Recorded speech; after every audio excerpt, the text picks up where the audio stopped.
mainstream system. What would you like to see in our system, to deal with autism?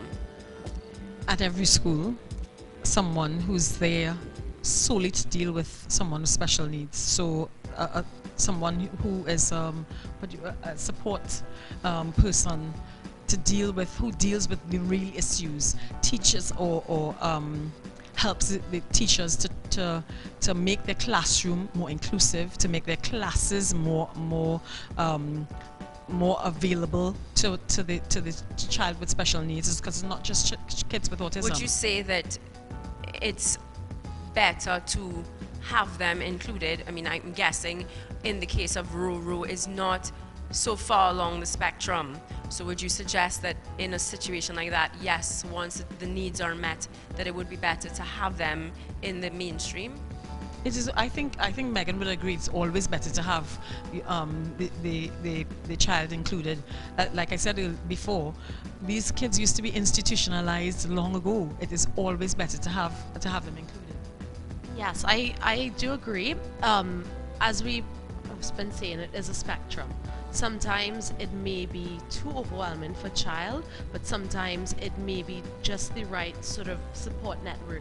And I think that Trinidad and Tobago has a way to go. I mean, we are becoming more aware. I hope you guys would agree. I think, as Deborah said, it would be wonderful if every single school had that special needs support network.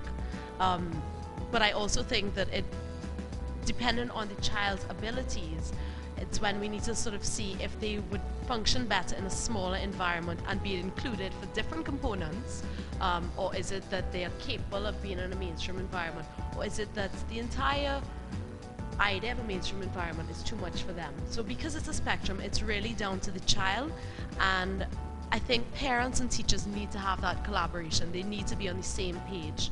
I mean, we need to realize that sometimes the support network is not there from either party. I mean, some parents really want their child to go to a mainstream setting regardless of, whether or not they can answer their name, or whether or not they're able to sit for 5 minutes.